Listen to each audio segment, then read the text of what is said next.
मारो इसे और मारो इसे, ये इसी लायक है। अरे मारो यार। सरपंच जी, कालिया को चोरी करते हुए हम सब ने रंगे हाथ पकड़ा है। अब इसे गांव से बाहर निकाल देने में ही हम सबकी भलाई है। तो देर किस बात की है, अभी इसे धक्के मार के इस गांव के बाहर का रास्ता दिखा दो। अरे सरपंच ऐसा मत करिए, मुझे एक मौका और दीजिए, मैं दोबारा कभी चोरी नहीं करूंगा। लेकिन गांव वाले उसकी एक नहीं सुनते और उसे मार मार के गांव की सीमा के बाहर निकाल देते हैं। मेरी कमर दर्द के मारे मेरी जान निकली जा रही है। कमबख्तों ने जम के धुलाई की है मेरी। अरे भगवान करे इनके गांव में भूचाल आ जाए, धरती फट जाए और सब गांव वाले उसमें समा जाए। चलते चलते कालिया जंगल में पहुंच जाता है। उसे वहां एक प्रयोगशाला दिखाई देती है। अरे इस जंगल में ये अजीब सा दिखने वाला घर किसने बनाया है, चल कर देखना पड़ेगा। कालिया प्रयोगशाला के पास चला जाता है। दो वैज्ञानिक प्रयोगशाला में बातें कर रहे होते हैं। बधाई हो डॉक्टर चमन, आखिरकार हम दोनों ने मिलकर एक ऐसी घड़ी का आविष्कार कर लिया है जिसे पहनकर कोई भी इंसान गायब हो सकता है। हाँ हाँ, तुमने बिल्कुल सही कहा डॉक्टर जर्माटो। अब कल सुबह ही हम इस जंगल से निकल जाएंगे, लेकिन उससे पहले आज रात के खाने का बंदोबस्त करते हैं। हाँ हाँ, मुझे तो बड़ी जोरों से भूख लगी है, चलो चलते हैं। दोनों वैज्ञानिक वहां से चले जाते हैं। उनके जाते ही कालिया प्रयोगशाला में दाखिल होता है। अच्छा तो ये बात है। कालिया बड़े से कांच के अंदर रखी घड़ी को बाहर निकाल लेता है और अपनी कलाई पर बांध लेता है। फिर घड़ी में लगा बटन दबा देता है। कालिया को एक जोरदार झटका लगता है। कालिया अपने आप को आईने में देखता है तो उसका पूरा शरीर पूरी तरह से गायब हो चुका होता है। अब तो जो चाहे वो कर सकता हूँ। सबसे पहले मैं उन सभी को सबक सिखाऊंगा। गांव वालों, मैं आ रहा हूँ। कालिया गांव की ओर चल पड़ता है। थोड़ी देर के बाद दोनों वैज्ञानिक वहां आते हैं। अरे ये क्या, लगता है कोई हमारी घड़ी चुरा कर ले गया है। ये देखो पैरों के निशान।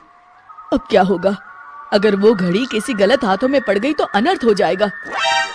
तुम चिंता मत करो, हमारी घड़ी में जो बैटरी लगी है ना, वो सिर्फ 24 घंटे चलेगी।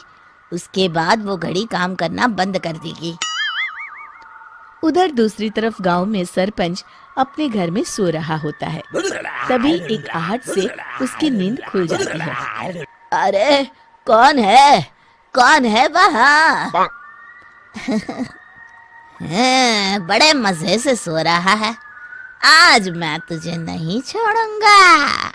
कालिया पास में पड़ा डंडा उठाकर सरपंच की पिटाई शुरू कर देता है। ये ले, ये ले, तू इसी लायक है, ले। आप मर गए। अरे ये क्या हो रहा है? अरे कोई बचाओ मुझे, मेरे घर में भूत आ गया है।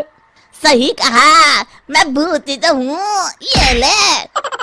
अरे भूत जी, मैंने आपका क्या बिगाड़ा है, मुझे छोड़ दीजिए। आपको क्या चाहिए? तेरे घर में जितना भी पैसा है ना, मुझे ला कर दे दे, तब मैं तुझे छोड़ दूंगा और यहाँ से चला जाऊंगा। सरपंच अपनी तिजोरी से पैसे निकालकर एक बड़े कपड़े में बांधकर जमीन पर रख देता है और कालिया वो सारा पैसा लेकर वहां से चला जाता है। दूसरी तरफ जमींदार गांव के चौराहे पर खड़ा कुछ लोगों से बात कर रहा होता है। इस कमीने जमींदार ने भी मुझे बहुत पीटा था, इससे भी बदला लेना तो बनता है। हाँ? जमींदार अचानक अपने आप को चांटे मारने लगता है। अरे भाई ये क्या हो रहा है? जमींदार साहब, अब ठीक तो है ना? अरे मुझे नहीं पता भाई।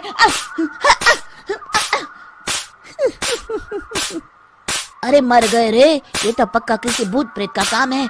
जमींदार के अंदर कोई भूत आ गया है, इससे पहले कि ये हमारे अंदर आ जाए। मनोहर भाई, अपनी जान बचानी है तो भागो यहाँ से। ये क्या? अरे बाप रे बाप, मुझे तो भूतों से बड़ा डर लगता है। मैं तो चला यहाँ से। अगली सुबह इस घटना से पूरे गांव में दहशत फैल जाती है। सभी गांव वाले आपस में बात करने लगते हैं। अरे भाई, पता नहीं कहाँ से हमारे गांव में एक भूत आ गया है। उसने कल रात को सरपंच और जमींदार की खूब पिटाई की और उनके सारे पैसे भी लेकर चला गया। हाँ भाई हाँ, ये भूत तो मुझे बड़ा अजीब लगता है। मेरी समझ में नहीं आता कि भूत उन पैसों का करेगा क्या। अरे तेल में पकोड़े बना के तलेगा। बेवकूफ, इस बात की चिंता करके कहीं वो भूत हमारे घर में ना आ जाए। तुम बिल्कुल सही कह रहे हो आर्या, मैं भी इसी बात से घबरा रहा हूँ। अच्छा, अब मैं अपने घर जा रहा हूँ। तुम सब भी अपने अपने घर चले जाओ, उस भूत का कोई भरोसा नहीं है। हाँ। तीनों वहां से चले जाते हैं। दूसरी तरफ कालिया सारे पैसों को एक खंडर में छुपा देता है। इतने सारे रुपए तो मैंने अपनी पूरी जिंदगी में एक साथ कभी नहीं देखे। इस तरह कुछ दिनों में मैं अमीर बन जाऊंगा। आज मैं उस मोटे बब्बन को अपना शिकार बनाऊंगा। सुना है दहेज में बहुत सारे पैसे और गहने मिले हैं उसे। रात होते ही कालिया बब्बन के घर में घुस जाता है। हाँ, मिल गई तिजोरी। अब जल्दी से इसे खोलकर सारे पैसे निकाल लेता हूँ। अरे खुल जा, खुल जा। खुल गई। कालिया पैसे थैले में भर ही रहा था कि तभी बब्बन उसके बगल में आकर खड़ा हो जाता है। भाई क्या कर रहा है? हाँ? अरे हट। अरे तेरी इतनी हिम्मत, मैं तेरे सामने खड़ा हूँ और तू फिर भी मेरी तिजोरी से पैसे चुरा रहा है। अरे मैं तो गायब हूँ, तू मुझे कैसे देख रहा है? कालिया अपनी घड़ी को देखता है। अरे इसे क्या हो गया है? हाय, लगता है बैटरी खत्म हो गई। अच्छा, तो आज मैं तेरी बैटरी अच्छे से चार्ज कर देता हूँ। अरे भाग्यवान, जरा मेरा डंडा तो लाना। ये मोटा मुझे नहीं छोड़ेगा। अरे भागो। कालिया भागकर घर के बाहर जाता है। बाहर सभी गांव वाले हाथ में डंडा लिए खड़े होते हैं। अच्छा, तो तू वो भूत है? मुझे माफ कर दीजिए सरपंच जी, मैं आपके और जमींदार जी के सारे पैसे लौटा दूंगा और आज ही हमेशा के लिए ये गांव छोड़कर चला जाऊंगा। शिक्षा: बुराई ज्यादा दिन की मेहमान नहीं होती, एक दिन उसका अंत हो ही जाता है।